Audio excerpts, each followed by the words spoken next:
So last week, Neverwinter Nights, we jumped in and asked the question, how do we build a fighter/wizard? How do we build a spell sword? Someone that is able to use both sword and magic in the game. And how technically it's possible, but in the D&D 3.5, 3.x rule set, the way Neverwinter Nights is implemented, it's not the most optimal. You have a lot of competing factors. You're diluting the character class levels. You're never going to be as powerful as a pure caster or a pure fighter. And ultimately, I mean, this is a character build that I regularly play for the role-playing perspective. You know, you learn a lot in the academy. I learned a little bit of sword and board and magic in both, and I play that out through the game. But ultimately, the question was, look, this is what we need to be aware of so you can decide whether you're going to enjoy it or not, and not be like 30 hours into a game and then suddenly realize, look, this character is not working. So with that, I posted that up to the channel. It's under the Neverwinter Nights playlist in the archive. Now we're moving into the second aspect and saying, could we build such a character with a pure wizard or a pure sorcerer? What would that look like? Because the strength there would be, we're not diluting the character classes. We're going to have the full arcane might, whether it's through mind or charisma, to bring to bear. So can we utilize that arcane might and a couple of selected feats to see, hey, let's make this and work this and do this. So my vote, my choice, how I play when I build this character is going to be the Sorcerer. And the Sorcerer for a couple of reasons. The first primary reason is the number of spells that I'm able to cast per day. I'm going to progress at a slightly slower level rate of what becomes available, but as we move on with the quests, that becomes less and less. I don't have as many spells to pick from, but I'm going to be casting the same stable of spells in the game in terms of buffs and damage spells. Buffs and damage spells. And a slight sprinkling of some summons, which will keep pace, summon 1, summon 2, summon 3, as I level up. So I don't need a massive diversity of spells. And as you level up, certainly you get enough, and there's ways to get other spells, and you'll have bonuses. But I need to have the maximum that I can keep on casting and casting and casting, because if I'm going to play a spell sword, I need to be able to belt those out over a number of combats and have those ready. The second thought is the feats. Normally, the way you progress with the feats, combat casting, spell penetration, crafting, then we jump into the meta magic feats, and you kind of build things out from there depending on your character class. I'm going to have to take my feats and develop them to fighting, develop them to a fighter type class. I'm not really going to be able to dive into the meta magic feats, assuming we take the character, 8, 12, 15, 20 levels and on to 40. I mean, I'm going to get a lot of feats. I'll get them eventually on the very, very tail end, but I'm not going to have as many. So if you're not going to have the meta magic, then again, I want massive amounts of spells, because I'm going to break through by hitting you and casting fast. The exact numbers, let's just kind of play with this. If I can hit you for 30 points of damage, normally, put resistances aside and things like that. We're just looking at a base calculation. If I can hit you for 30 points of damage, Ice Storm, and if I can empower that spell or boost that spell and now hit you for 32, 33, 34 points of damage, with the meta magic, yes, that adds up. Damage is damage, especially in the later levels. But if I'm going to lose that, then I want to be able to cast multiples of that spell. So this way I kind of flatten that curve. And again, that points to playing a sorcerer with how that casting works and how that utilizes. So I tend to lean towards a sorcerer. Let's talk about the build itself. So I'm going to take light armor, because I want to wear some light armor. And it's not so much for the armor class.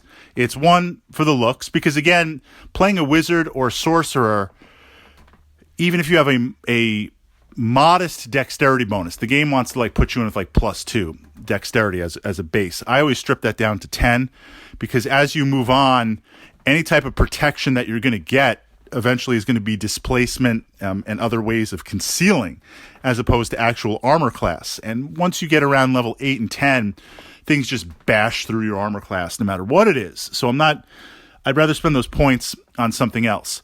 So the armor that I'm wearing is not for armor class. It's partially for role play. It's partially to kind of look kind of neat.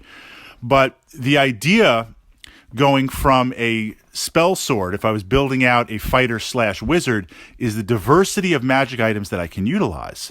I want to be able to use the light armors, and I'm not giving away any spoilers here, but there are a couple of suits of light armor that have some interesting properties that would augment a spellcaster very, very nicely. I think they were intended for maybe a bard or some sort of hybrid type class from that perspective. But being able to take certain armors means I free up other slots. So if there's a property that would normally be on a belt that I want to get, if I'm a wizard/sorcerer, or in this case sorcerer, I take that belt because I can't wear armor. If I can shift that to light armor, now that frees up a belt slot. So look at it that way. From the role-playing perspective, you get to look cool in some armor. You get to change up your kit and costume. You gain some abilities, and it frees up a slot. Now, you have arcane spell failure. Yes, but depending on the armor, it's relatively low. We just have to kind of accept that. And again, I feel the sorcerer mitigates that a little bit because I have more spells per day that I can cast than the wizard. So we're going to take that light armor. I got some light armor training back in the academy. I'm going to open up to use martial weapons. So I'm level 1, if I'm playing human, the bonus feat, I'm doing armor and weapons as opposed to toughness and, say, combat casting. So I open up the weapons. I'm going to do a longsword. We'll do fight with whatever weapon. Ultimately, when I hit level 3 and I get that +1 base attack, I'm going to spend it on exotic weapons because I want a katana. The exotic weapons, where they push things out.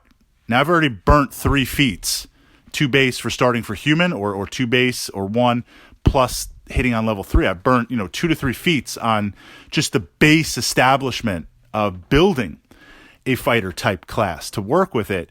I want exotic weapons because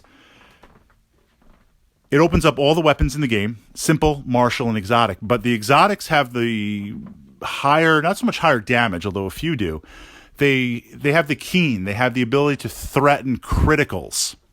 They have the ability to generate potentially the most damage, embracing that calculation behind the scenes of the dice. I want to go into that. On a role-playing side, it's like, look, my dude has to walk around with a katana. Like, that's just where we are. So I burn into that. So that allows me to at least fight now with a sword. But I'm still a sorcerer. Now, this is where the spells come into play. We're going to take Magic Missile. We're going to take Burning Hands. Area effect damage and Magic Missile type damage. As we level up, we're going to replace those spells with more damage dealing spells. I'll still probably keep Magic Missile, but the idea is to look at damage that can happen from a distance, Lightning Bolt, Ice Storm, and look at damage that can happen close on, area effect in a range. But I'm also going to be spending my spells, if we're looking at level 1 as example, True Strike, the ability to grab that +10, or is it +20? I think it's +10. I'll have to check. But you get that plus, you pretty much hit. You pretty much hit. This is an example of utilizing spells to augment your ability.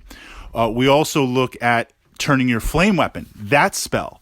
So if I don't have a great base attack, +1 where a fighter is already, +3, +4. But if I hit with True Strike and I have the effects of the flaming weapon, plus I'm a katana, before we add in other magical stuff, you can see where, okay, I'm never going to deal the alpha damage of a pure fighter, but I've got some bite. Plus I have the diversity of I can use a variety of magic weapons as we move through the game and kind of flip back and forth. Protection, I'm going to look at concealment. I'm going to push things out that way. So let's continue with the feats and then kind of look at a couple of end caps, a couple of end points. Dirty fighting. Now, if you go and look dirty fighting, it sounds kind of cool. You learn some like secret fighting moves or some secret brawling tactics.